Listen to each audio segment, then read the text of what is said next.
So Garrett, man, thanks so much for joining me here today. I'm super excited, and I think this is the perfect time to do this training with my folks because it's the new year, and everyone's got to get their finances together to take their business from where they are to where they want to be from the previous year. And by the way, you've got a free gift that you're going to give to everybody. We're going to talk about at the end, so you got to hang out to the end. You're going to want to take copious notes, everybody. This guy is the real deal when it comes to this topic. And so turn off everything. Don't be checking your email. Focus and take notes. And more importantly, take action. So, Garrett, thanks so much for joining me. Dave, thanks for having me on, man. This is going to be fun. So today, what I want to talk about with you is actually 4 different topics. The first topic is how personal finance is different for an entrepreneur. Yes. As opposed to just a person who's working 9 to 5. That's the first thing. The next thing is I'd like to go over some of the biggest mistakes that entrepreneurs make with their finances. I'm sure I'm making it. One of the reasons I love these kind of things, man, is because I get to interview really smart people about topics that interest me.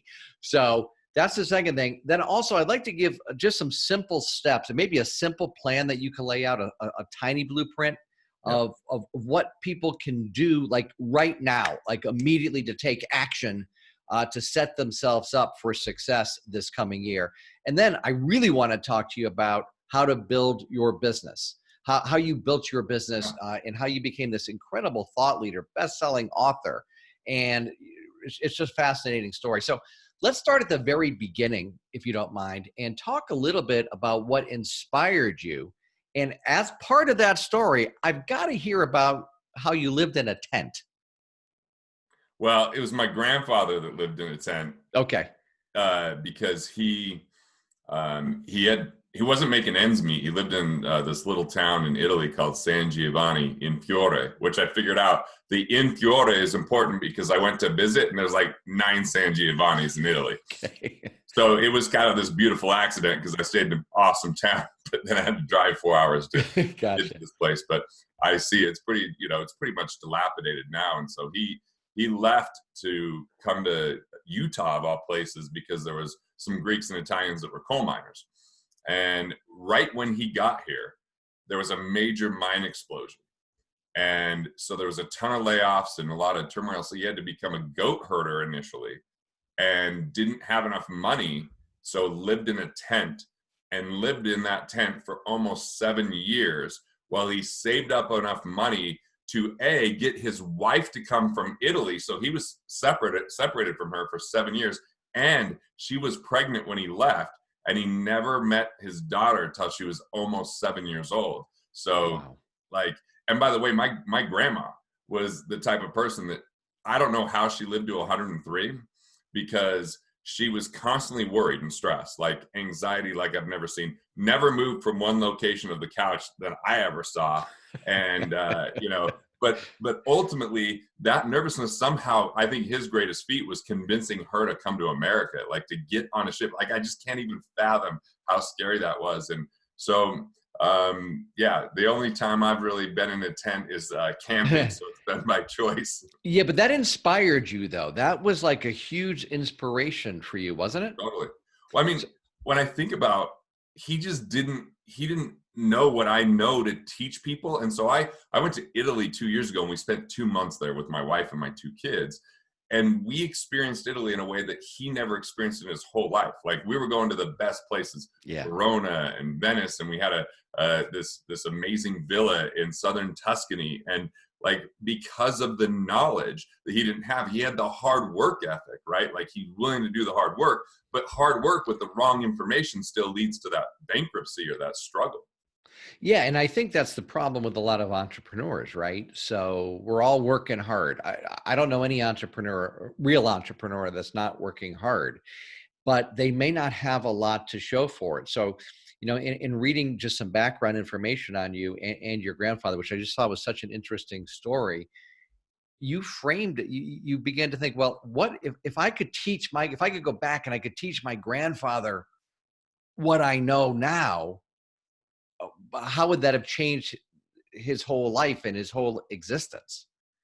Yeah, I mean, one is my grandfather is definitely my hero. Like, just an extraordinary human being. Even though he was a coal miner, he was a taste of entrepreneur for me, because when I was 5 years old, he had this TV repair business, Zenith TVs. He had this red van. I'd ride around. People in the community loved him. They're gifting him food, not only paying him for his services. He knows everybody. He's winning community awards. That was because of the entrepreneur side and the value he could create there. Plus, he played the accordion, very Italian, obviously, and would go on the weekends and play in this band. And so he had this like energy about him, and like just the life of the party and the glue of the family. And what was really cool is he was my first client. Now, he was my first client just because I'm his first grandson, and it was more of a like, hey, yeah, you help me out. But 3 years after I began in financial services, he came to me because he had two sisters, right? It's the three of them. And his oldest sister never got married. She took care of her parents. And his other sister had an arranged marriage. We're talking like a totally different world. And they all had their money with the oldest sister, all in this little tiny credit union in a place called Sunnyside, Utah, tiny little place. And she got really sick. And so they were worried that all of the money that they had scraped together, $550,000 from, just not spending and all the difficulty from, all this coming over. And he said, I'm really worried about it. So I actually did the research, and we proved out a third was his, a third was his other sister's. So there was only a third of it at risk to, take care of their sister if she had to go into long nursing homes and stuff like that. And all of a sudden, he realized the value, I realized the value, and we added $250,000 to his estate over the 13 years that they were my client before he died. And look, just to put that in context, his home was worth $31,000 when he died, $31,000. And we took zero market risk. So he didn't have to worry about that. And after he died, within 2 years, two of his kids had kidney transplants, and the extra money they left behind paid all the co-pays and all that kind of stuff. So I watched this make a real difference for my family, like a true significant impact. And when I chose to be an entrepreneur, that was a scary thing for them, because they had this whole notion of like, hey, if you don't have your finances handled, you could be separated as a family. And I remember, so I'm 19, and that's when I officially entered financial services business while I'm in college. And they just saw it as this kind of thing like, oh, he's doing this to, create an income, and it's an internship, and that's cute, but then he'll get a real job. And in 99, when I'm graduating, I'm offered jobs from major players that now are no longer around. Anderson, even Merrill Lynch, American Investment Bank. And they're like, you should take these jobs. And Strong Investments was the #2 fund company in the world out of Milwaukee. And I flew out there in a whitewashed blizzard, couldn't see anything, and get offered this job in the institutional investing division. They're like, take it. And I just didn't feel good about it. But I was so concerned about like still being connected with the family. And I just called one of my professors, who actually was a money manager, managed $5 billion in municipal bond funds. And he became one of my clients, which was a 6-figure commission for me. And I remember just driving 3.5 hours to my grandpa's house and showing him my bank statement and saying, I'm going to be an entrepreneur and it's going to be okay. And I got to tell you, man, there wasn't a day that went by from that day forward that he didn't tell me how proud he was. He didn't, grab me by, like, he saw that we were making a generational change in that moment. And I just, like that meant the world to me. And I think of it like what he did for this opportunity. And now my job is, in my family and whatever families I can impact, is to say, hey, look, when we can get to abundance, and it's not just about survival, we can actually build a life that we love and that we could focus on purpose. And my job is, I want to make sure my kids have opportunity and purpose, not just money, because money might destroy their purpose. I just want to leave them with opportunity. And it's they're doing the things along the way. So I'm going to Asia for 30 days with my 14-year-old just to bond and do service projects and see the world, coming up in basically 3 months. And like, I think of money can allow you to do those things, and how you run your business can allow you to do those things. But I think, unfortunately, the mistake that people make is that they try to sacrifice, and that mentality of sacrifice keeps them sacrificing and waiting till one day, someday for the rest of their life. And I don't think you get a second chance to build a life you love and create a legacy that you live and that will last. And so that's why I'm so passionate about it. From the family story to the connection to, I don't worry about the stock market and investing in those things. I worry about helping people improve their cash flow so that they can have economic independence and swing for the fences in the important things now, not later. Wow. Why did you decide to focus on working with entrepreneurs? I know you work with a lot of dentists and chiropractors and Yeah. professional services providers and things like that, which is my audience. Why did you decide, hey, I really want to help these folks? So I was 22 years old and I was in New York City. Candidly, I made some major mistakes the first 2 years I was in financial services because I was a product peddler. I was selling mutual funds and I was selling life insurance and getting paid commissions. And 90% of my training was on building rapport and sales, not on the technical aspects of what were happening. And so in 98 and 99, like my early clients, which were family and friends, thought I was like a little financial Einstein because the market was just crushing it. Right? Just going up. Like I had nothing to do with it, man. I'm just, a middleman. And then when the market went down, the firm I'm working for is telling me, oh, tell them they're in it for the long haul. Tell them the market's on sale.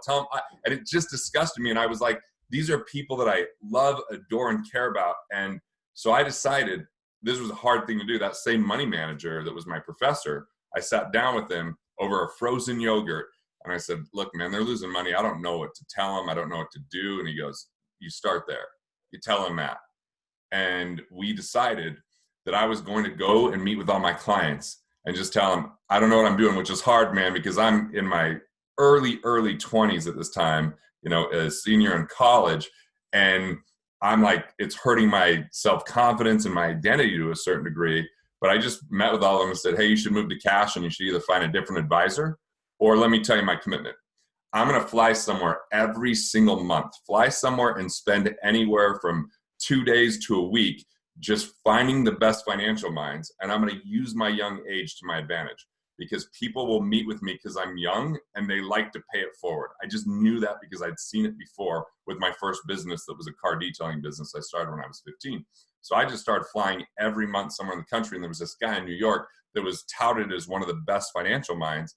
And he kind of was annoyed by me, but I got to be friends with his wife and his secretary. So I got to shadow him. I got to go, and most of his clients were Wall Street executives that I'm seeing. And by the way, they didn't have much money in the stock market, which was an eye opener. Wow. But I went in with him to this thing called the family office, which was he's presenting a $400 million strategy, right? And there's attorneys and accountants and investment advisors and all these people doing real due diligence and grilling him. And at the end, I go, what was that? He goes, oh, that's a family office, because the client wasn't even there. He goes, they represent a family normally, but now this company is more low tier, he called it. They represent like 30 families a year, and he says, you only have to be worth like $30 million. Well, hell, I'm from this small town that if we all gathered our money up, maybe there's $30 million, So I was pissed off after being fascinated. Like, this is bullshit. There isn't this kind of thing for people like my grandfather or for people like me at that time. And I was like, I'm going to go for the neglected area of the entrepreneur, that there aren't a lot of assets to manage. There's a lot of revenue, but the assets are their business. And most advisors try to take money out of that business and put it into things they don't know or understand, which is a bunch of risk. And, my young ambition took me 13 years to create what I would call a virtual family office, where we've got a lot of accountants, a lot of attorneys, a lot of investment advisors that subscribe to my philosophy that will collaborate and coordinate. And we can work in all 50 states and Canada to get someone a comprehensive financial team. So if a missing piece is for them, I can bring the person in to do the implementation. And you know what? If my grandfather had that, he probably wouldn't have to be separated from his family. Yeah. But he didn't have the wealth that would constitute that. So you said something which is really fascinating, that the biggest asset that the entrepreneur has is their business. Talk a little bit more about that and explain that a little bit more. Well, maybe like the most accurate thing to say would be they are their best asset, and no stock, bond, or piece of real estate can compete with their level to create value and produce as an entrepreneur. One of the best ways to do that is their business. And so well-intentioned family and friends and other people think, oh, a business is risky because they don't understand the game and they're used to trading maybe time for money or working for someone else. And so they think you've got to start investing for your future. And they think investments mean mutual funds and retirement plans and all this other stuff that the entrepreneur might end up just being totally distracted by those things or frustrated because they have no control over it. And yet that level of guilt or whatever it is, they start to take good money out of their business instead of investing in people, processes, infrastructure, automation. They start investing in other companies that they know nothing about. They're not part of the boardroom. They're not selecting the people that work there. They have no idea what the outcomes are. But because everyone else does it, they just go along for the ride. And I think it limits their overall production and potential. And what I do understand is we've got to turn that business wealth into personal wealth. There's got to be a process. But I look at how do we do that with the least amount of risk possible, because you're taking enough risk inside of the business, but it's calculated, versus taking the speculative risk of investing in things outside of expertise. Wow. That was just mind blowing what you just said. I'm going to listen to it again because yeah, I mean, that's what everybody does. And quite honestly, that's what I'm doing. Right. So I'm like, well, man, I gotta, cause that's what you're supposed to do. And I think I think you used the word guilt, Garrett. And I think a lot of people feel, hey man, if I'm not doing this thing, right, taking a risk outside of my own business, then I'm doing something irresponsible. Being irresponsible, right? I'm maybe letting my family down. I'm maybe like, there's a lot to it, you know, and it's a psychology. And as soon as we can just have the permission to invest fully in ourselves and to believe that we're capable of delivering value and understanding that we'll make mistakes, there will be temporary losses. There will be lessons along the way. It's part of the process. We don't judge ourselves by our mistakes or identify ourselves by it. We learn from it to course correct moving forward. And if we are just willing to say, hey, it's okay. I don't have a retirement plan. I used to have a 401k. I cashed it out because I don't feel like it's a good fit for me. There's no cash flow with it. I'm investing in things I don't understand. There's a myriad of fees that were not even disclosed back when I had it. They're at least getting better disclosures now. And I would, I know I can get a better return in my businesses, which I have Wealth Labs, which is now a podcast and is also my speaking and consulting. I've got Ripwater, which is me licensing this to other financial professionals to improve the industry instead of isolating it just to my own organization. And then Wealth Factory, which is our, what we do to help entrepreneurs keep more of what they make, get their financial house in order, and create economic independence. So like I invest in those things. And then outside of that, I just have two places, which right now I'm almost exclusively in cash. And why am I exclusively in cash? Because I don't have to be fully invested all the time. I can sit in cash and wait for opportunities that cash will allow me to get an immediate return rather than speculating. And a lot of people feel antsy sitting in cash, but I'll admit, some of my cash is actually earning 5% right now. Some is earning 0.5%. But the reality is I've got to protect my mindset and my ability to produce. And most of the time, investments are just distractions disguised as an opportunity. And when we get distracted, it derails us from our overall ability to produce more cash flow and invest in our business and take care of our health and enjoy life. Because look, I'll admit, how did I figure this out? Because I had over 100 real estate properties that were damaging every vacation I was on or every enjoyable event because I'm dealing with deferred maintenance and property managers and closing on properties. And then I set up a hard money lending fund. And now I'm in the hard money lending business, which I have no passion for. It was simply a greed play of, I know people, I can do this and I could make something on it, but I didn't make money on it because I didn't care enough about it, but I cared about people. So I ended up just paying people back, even when things were losses, just to be done with it. And then I was doing oil and gas, which I don't know enough about. And then why? Because this is what I thought investing was. But when I started to recognize investing is improving my own skill sets, Investing is enhancing my own lifestyle along the way. Investing is putting money into things that I know and that I stop the speculation. I now have more peace of mind, which means I'm more productive, and I'm not living for one day, someday. I'm enjoying the space in between that I can love life now.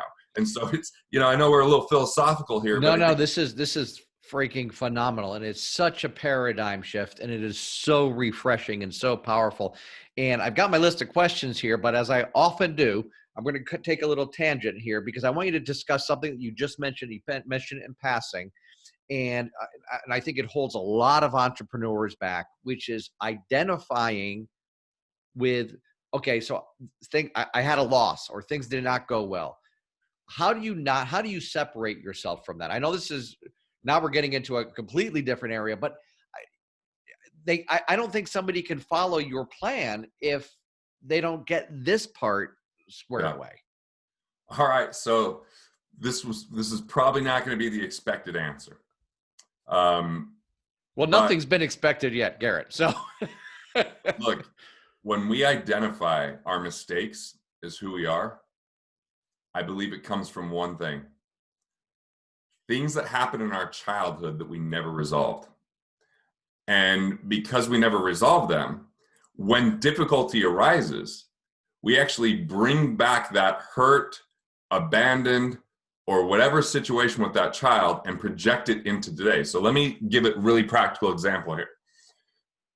So I'm in Chicago attending this event, and I'm running it. Actually, I'm facilitating it, but it's actually this event that I attended that I loved, and I want to bring some of my inner circle to.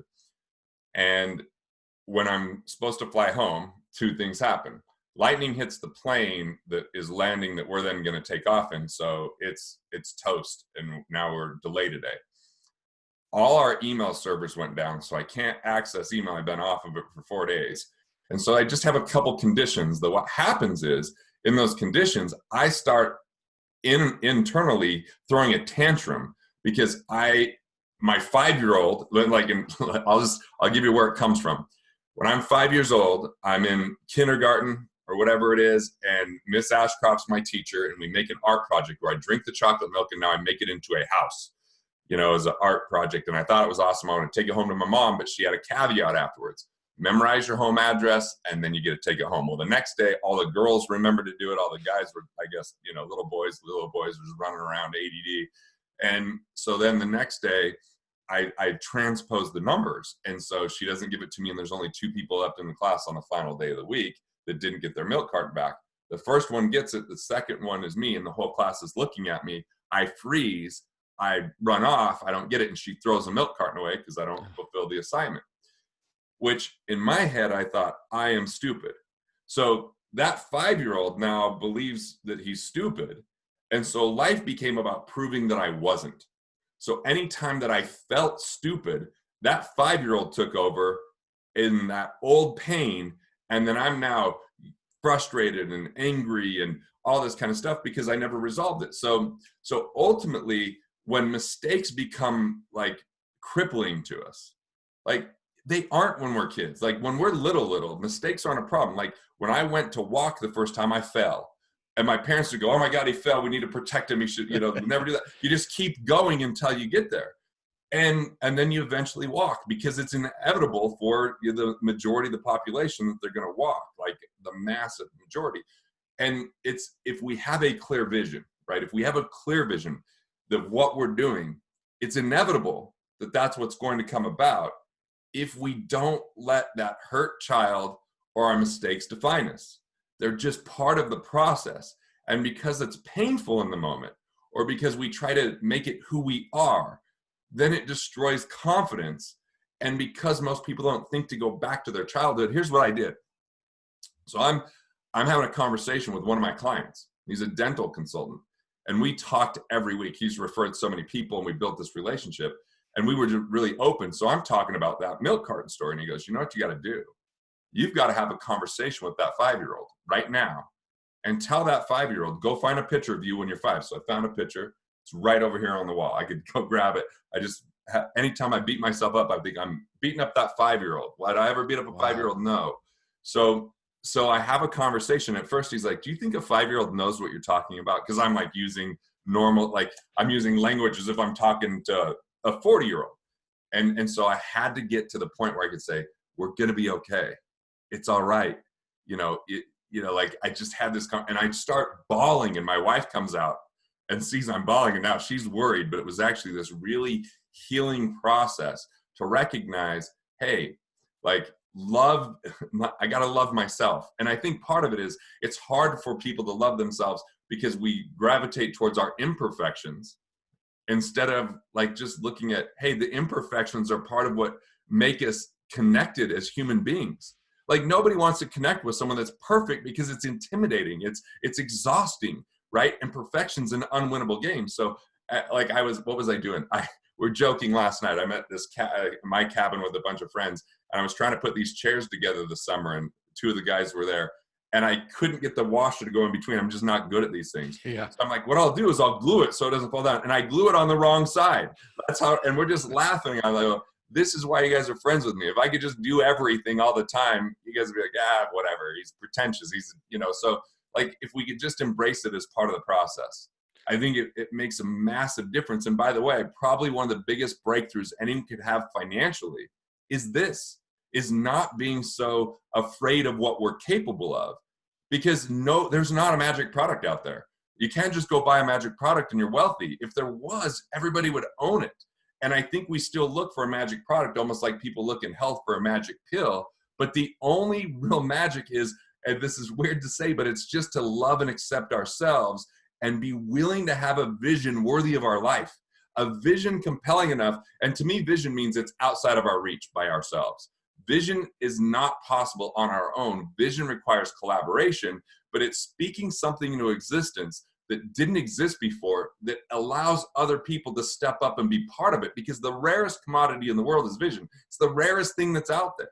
And if we're willing to create vision, it's the container in which we live and other people can support, but we have to be willing to say something we don't know how to achieve and recognize it's not going to go according to plan, but if we stay committed to it, we've already won life. We've won life at that moment. It's already done. It's just, it's not about one day. It's just like, I'm playing the game that's worth winning. I'm playing the game that's worth living. Wow. Well, first, thank you for sharing that very personal story. And I loved the direction where we just went, because I think it's so important. And man, I could talk to you for hours. I've got like a bazillion follow-up questions about what you just talked about. But let's bring it back to finance, because that's what this was supposed to be about. But as you mentioned, that's one of the keys. But can you go over some practical things that folks can do to get this organized, get their finances organized, maybe for the first time, or get them on the right path? Yeah. Let me give the framework, because I think the framework will be incredibly helpful and cut through a lot of the complexity. So I just want to acknowledge that it takes courage to face finances. One of the things you said we're going to talk about is the mistakes entrepreneurs make. And one of the biggest mistakes they make is they go, I'll just make more money. And what they do is, I'm not saying not to make more money. I'm saying that most are on a treadmill. They're running faster, but they're not getting further ahead. So I want to give a framework that allows you to get further ahead through just intelligence and financial IQ, not through extraordinary effort and not with additional risk. So I call this the 5 levers to economic independence. And I got to identify economic independence is different than financial freedom. Financial freedom is an abused terminology in the financial world. I define financial freedom as money no longer being the reason or excuse we do or don't do something. So it's a consideration. It's just not the primary reason. So when money's the primary reason, people are not free. They're held stuck in that. Economic independence, on the other hand, is when you have enough recurring revenue coming from assets or entrepreneurial income. And entrepreneurial income is the income that comes in even if you don't show up that day. It's not the stuff you're doing as a technician, right? It's the stuff that you're doing because there's infrastructure and vision. And when that cash flow that comes in covers your basic expenses, you're economically independent. When you're economically independent, you have a foundation that says, do you want to swing for the fences? Because you have permission now. You don't have to worry about taking care of your basic lifestyle. And so if something took longer to pay off, you'd be okay. If something's a bigger vision is going to take longer. You're not constrained by the cash flow of making sure that you make $1 the next day. That's a have to, it's a choose to. So economic independence and the 5 levers, I use the word lever because there's leverage in this framework. And it's not leveraging money, it's leveraging knowledge, and it's leveraging the value of relationships that most people haven't tapped into. So the first thing of the 5 is to keep more of what you make. And what I mean by that is 4 I's. Keep more from the IRS, because 98% of entrepreneurs tip the government. They're just overpaying on their taxes.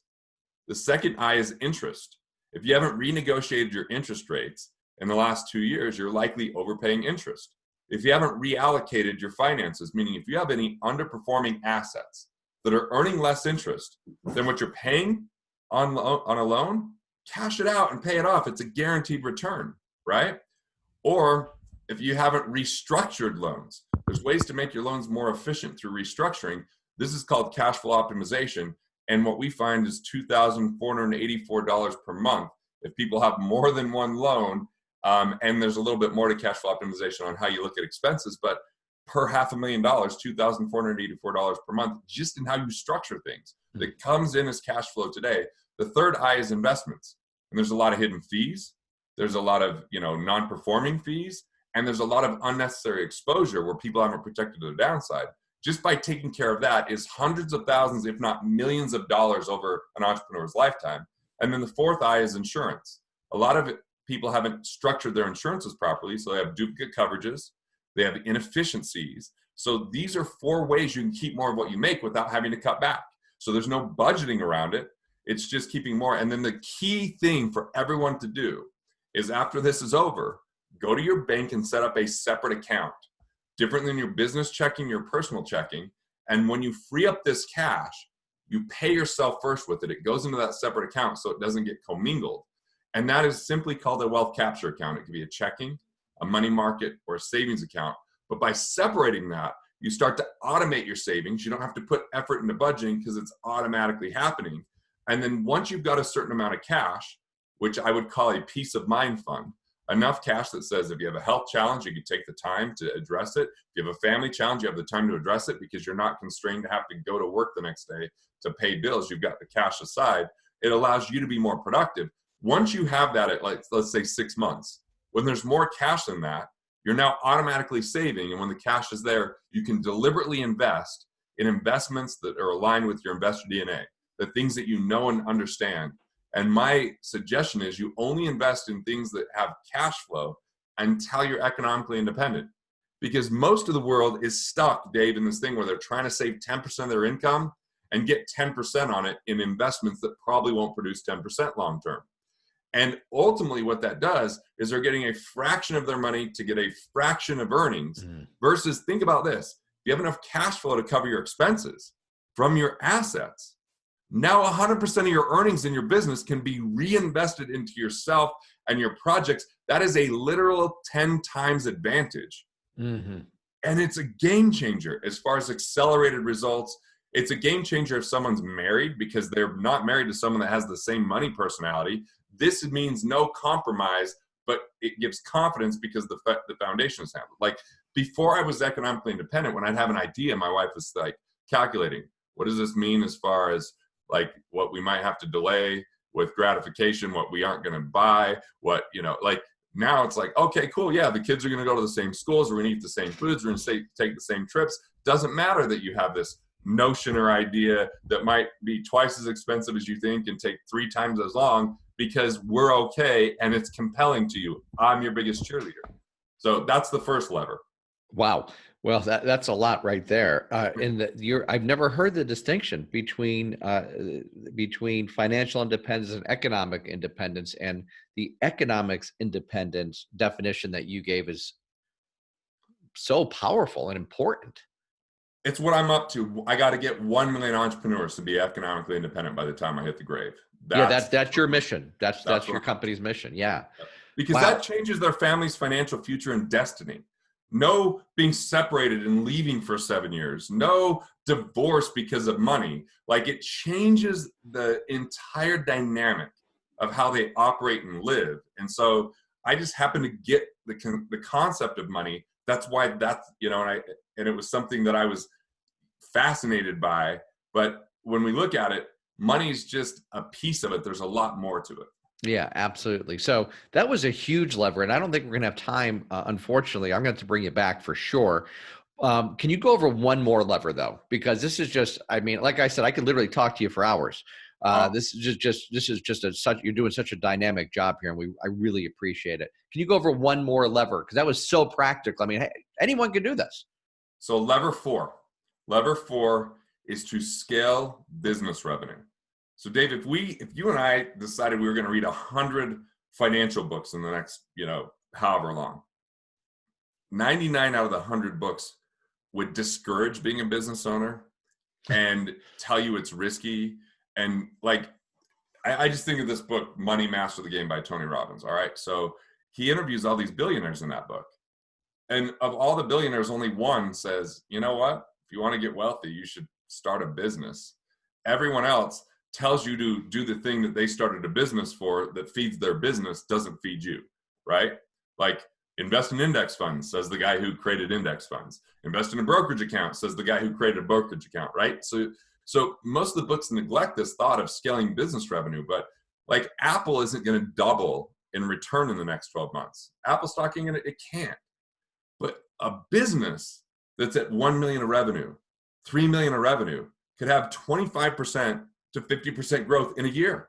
Mm-hmm. So scaling business revenue is key. It's looking at what are the small dials in the business that create leverage. Like you move big. So I'll just give two really practically.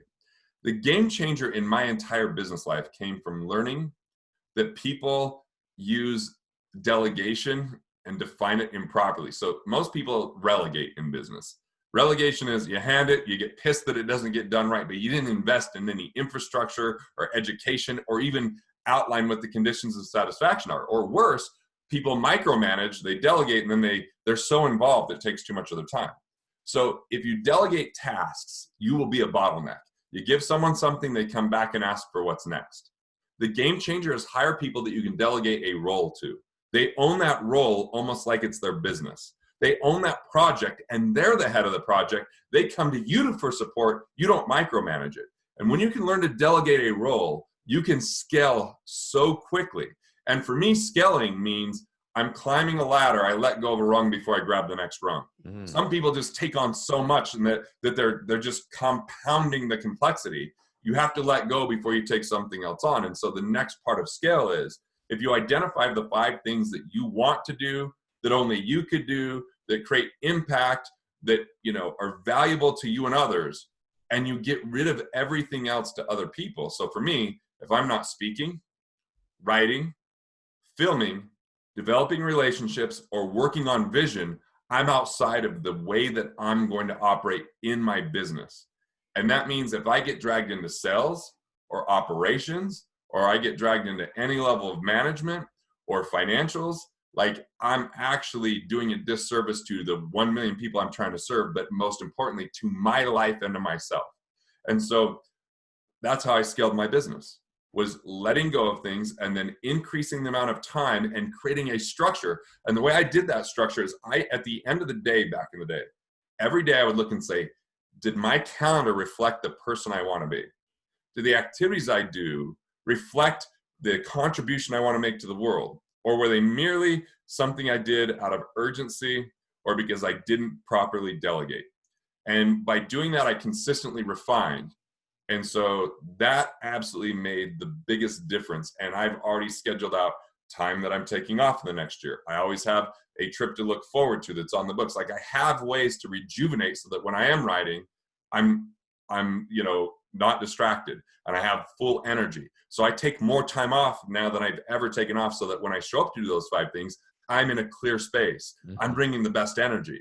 Because if I don't have the energy, I'm spending more time and getting less results and crowding out a quality of life. Wow. Again, so powerful. And what's really cool is that you answered one of my questions, which was, well, how did you scale your business and how did you grow your business? And you just basically explain how to do it. Can you talk a little bit, because I know people are just crazy interested now in what you do. Can you talk a little bit more about your business. You said you didn't want to come on here and pitch and things like that. You wanted to give value, but I think it's really important that people understand what you do and how they can work with you. I mean, honestly, this is like of such importance. And this is like one of these interviews, everybody, that you're going to need to watch again and again and again and listen to. I'll make sure that the audio so you can just listen to it, because it's so deep. There's so much stuff here. So, but tell us about what you do, Garrett, exactly how people can work with you. So we show entrepreneurs how to keep more of the money they make without budgeting, number one. Two, we show them how to create economic independence in their life, right? By building a comprehensive team and understanding who they are so that that could be properly applied. And then when that happens, we help them reinvest that in their business to grow the business. And then when they get to economic independence, emphasize legacy. So that's the really exciting work we do, because we're more about how do they live their legacy and define legacy on their terms, and then create structures where they can invest in their heirs, where they can create family infrastructure like a business might have. Like businesses have habits and rhythms and logos and, you know, creeds, and we help people do that for their family, and then take their distilled philosophies and create a dynamic trust that comes from who they are, not just legalese.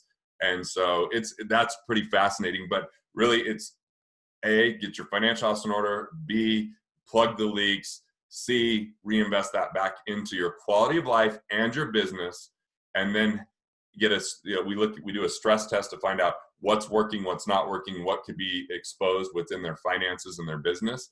We give them a second opinion on everything they're doing to say that that's good and you're set, and here's something that's either missing or broken and how to fix it. And we bring in the professionals to get that done. So we're not just coaching, we help uncover it, and then we bring the professionals to actually get it on the ground. So I think one of the magical things we do is we show people how to get results in a year that people normally don't get over 30 years in their finances because of the collaboration. And so, you know, if people want to learn more, it's wealthfactory.com. But if they want to look if we're a good place to work with, they can go to wealthfactory.com/private, answer some questions, and just do a phone call with us to see if that is a fit. So, you know, that's okay, what we so do. I'm going to do it slower. It's wealthfactory.com, okay, to get just general information. By the way, he's got a beautiful, from a marketing standpoint, because I know all you guys are listening to me for sales and marketing, go just study his site. It's really freaking well done, really well done.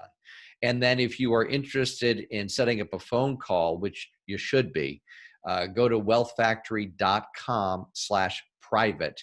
And he's got a really cool series of questions. It's really well set up, by the way. So you're going to learn from that. But I can't encourage you enough to do that. So definitely go to wealthfactory.com/private. And now, Garrett, you didn't even want to pitch at all on this. And I guess that wasn't a pitch. But you have a gift for everybody who'd like to take advantage of it. Tell us about what that is and how they can get it.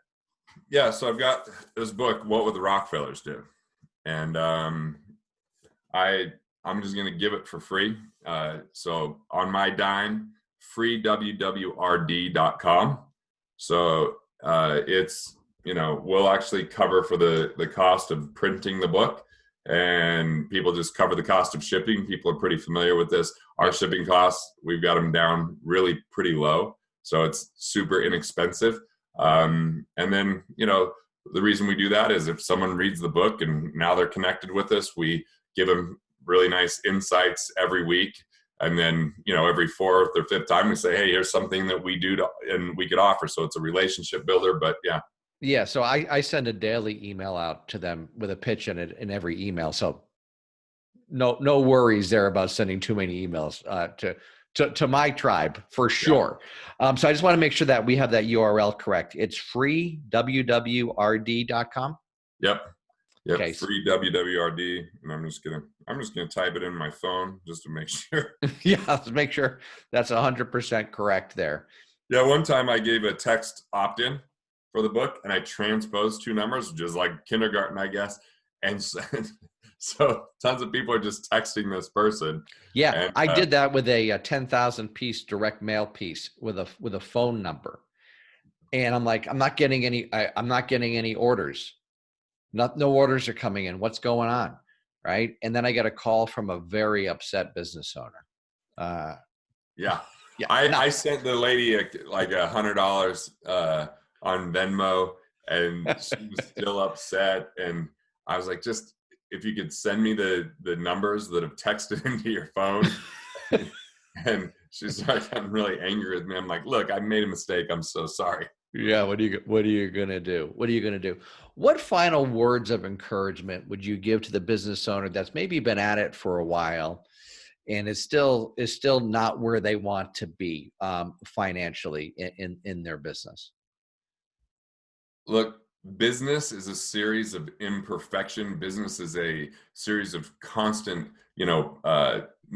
evolving. So I don't think anyone is perfectly content with where they are.